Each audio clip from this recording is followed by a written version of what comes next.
The cost of our actions is high. Others pay the price without having been actively involved. I have seen refugee camps as big as cities, sprawling in the desert.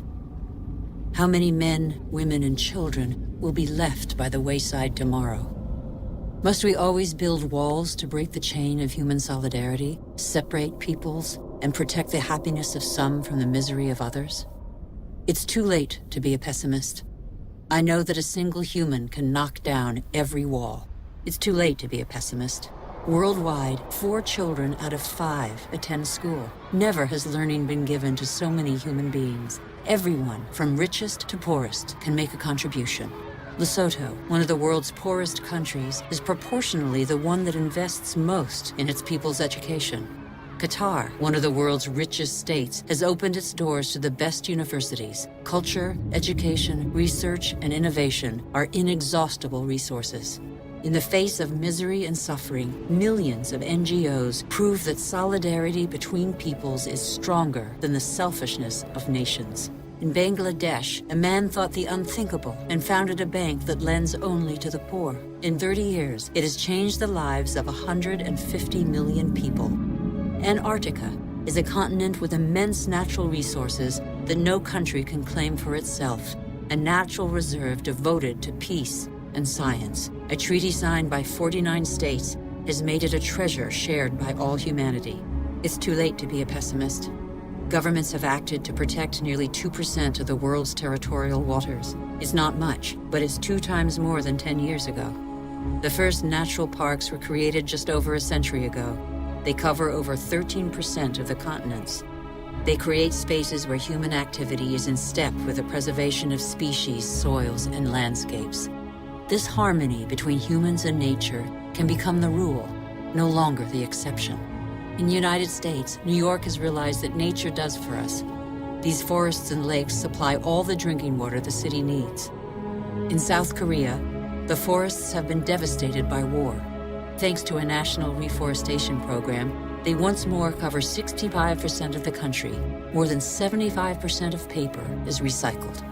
Costa Rica has made a choice between military spending and the conservation of its lands.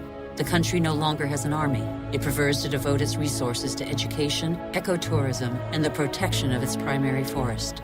Gabon is one of the world's leading producers of wood. It enforces selective logging, not more than 1 tree every hectare. Its forests are one of the country's most important economic resources, but they have the time to regenerate. Programs exist that guarantee sustainable forest management. They must become mandatory. For consumers and producers, justice is an opportunity to be seized. When trade is fair, when both buyer and seller benefit, everybody can prosper and earn a decent living.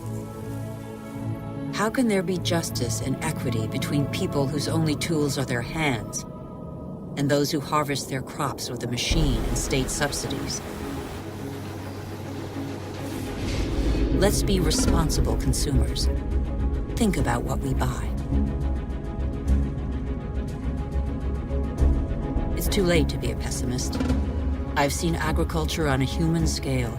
It can feed the whole planet if meat production doesn't take the food out of people's mouths. I have seen fishermen who take care of what they catch and care for the riches of the ocean. I have seen houses producing their own energy. 5,000 people live in the world's first ever eco-friendly district in Freiburg, Germany. Other cities partner the project. Mumbai is the 1,000th to join them. The governments of New Zealand, Iceland, Austria, Sweden, and other nations have made the development of renewable energy sources a top priority. I know that 80% of the energy we consume comes from fossil energy sources. Every week, 2 new coal-fired generating plants are built in China alone. But I have also seen, in Denmark, a prototype of a coal-fired plant that releases its carbon into the soil rather than the air. A solution for the future? Nobody knows yet. I have seen in Iceland an electricity plant powered by the Earth's heat, geothermal power. I have seen a sea snake lying on the swell to absorb the energy of the waves and produce electricity. I have seen wind farms off the coast of Denmark that produce 20% of the country's electricity. The USA, China, India, Germany, and Spain are the biggest investors in renewable energy. They have already created over 2.5 million jobs. Where on earth doesn't the wind blow? I have seen desert expanses baking in the sun. Everything on Earth is linked, and the Earth is linked to the sun, its original energy source. Can humans not imitate plants and capture its energy? In 1 hour, the sun gives the Earth the same amount of energy as that consumed by all humanity in 1 year. As long as the Earth exists, the sun's energy will be inexhaustible. All we have to do is stop drilling the Earth and start looking to the sky. All we have to do is learn to cultivate the sun.